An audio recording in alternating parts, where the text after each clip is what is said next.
The Battlefield for Truth. In Andor Season 2, Chapter 3, truth is more than a concept. It becomes a weapon, a casualty, and a moral burden. Across episodes 7 to 9, characters confront and manipulate truth in their pursuit of rebellion or order. The show doesn't just depict war in the traditional sense. It shows an epistemic war, one where lies feed loyalty and truth becomes a liability.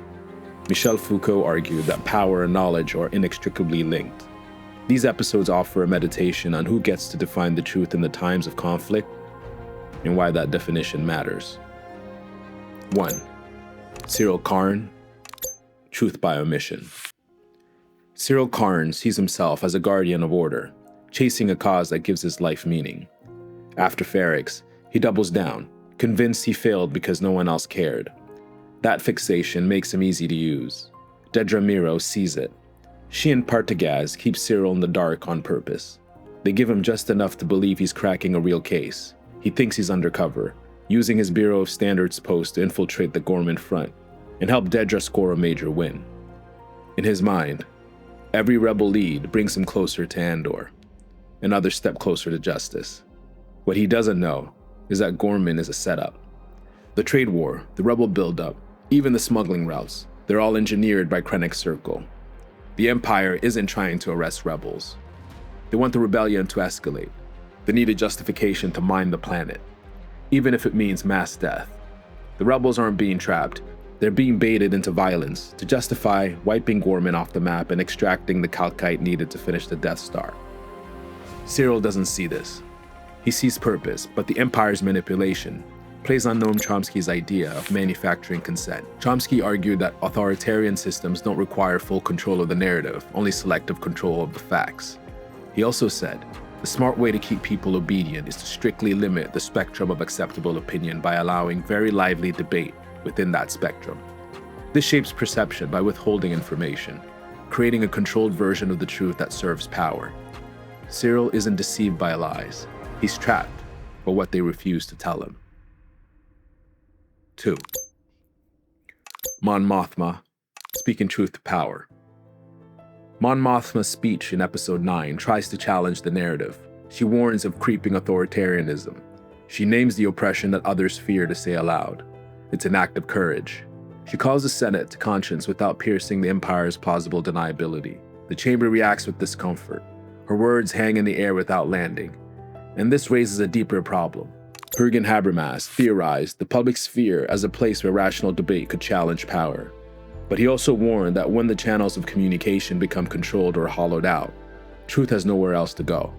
It circulates without consequence. And Mon Mothma may be speaking truth, but the Senate has become a simulation of discourse. For her speech to matter, the population must either already suspect the truth and need someone to say it aloud, or her words must break through a wall of ignorance with undeniable force. But still, she speaks. Because someone must. James Baldwin wrote that, not everything that is faced can be changed, but nothing can be changed until it is faced. Mon Mothma knows the costs. She speaks for those who suspect the truth but feel alone. She speaks because silence lets the lie win. In this way, rebellion begins not just in the back alleys of Ferrix, but in the chambers of power. You cannot fight what you refuse to name. Truth must be called out for what it is, even when doing so carries no promise of reward.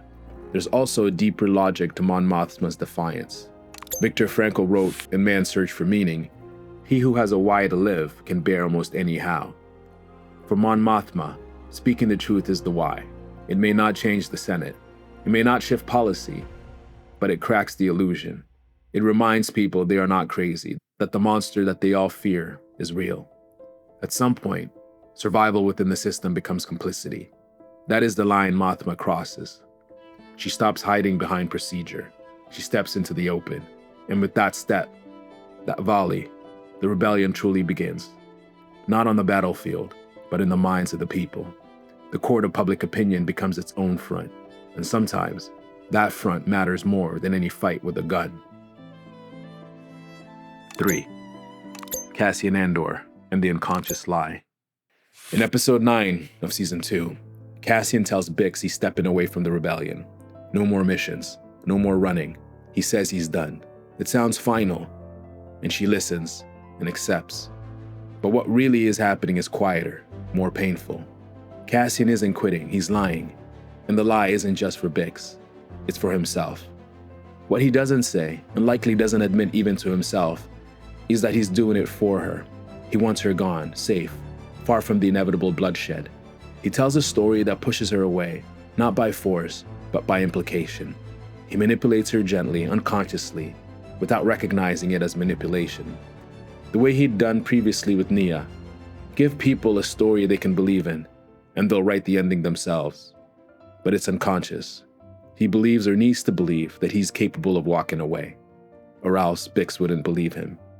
But he isn't walking away, not anymore.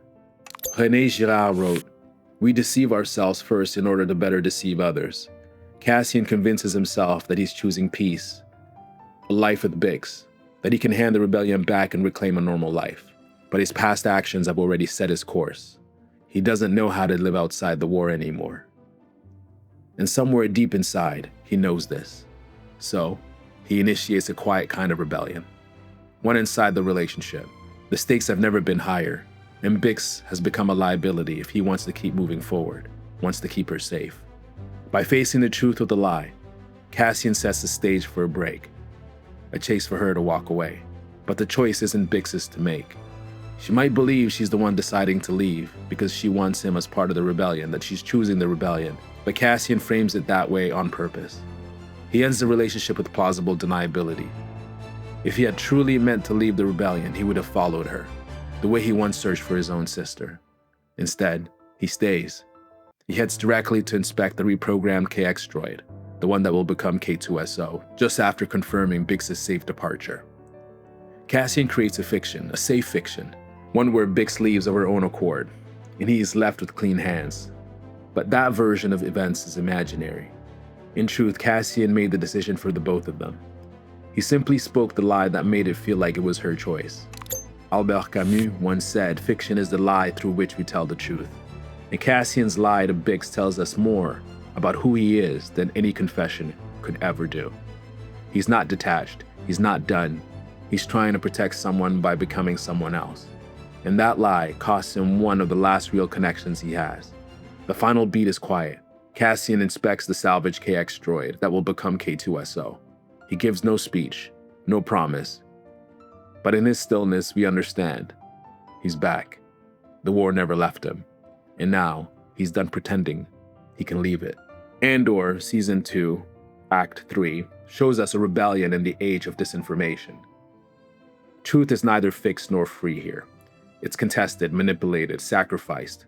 Whether it's Syril's delusions, Mon's rhetoric, or Cassian's unconscious lies, Andor confronts us with a question. Can truth survive rebellion? Drawn upon these lies, we see that rebellion must create its own truths to challenge the Empire. But when everyone distorts reality, whether to justify, resist, or survive, the line between liberation and domination blurs. This makes Andor a rare piece of political storytelling. It doesn't offer clean answers. Both sides use the same tools. The show dramatizes the moral messiness of resistance and reminds us that in the end, truth isn't just what we say. It's what we're willing to lose to defend or manipulate.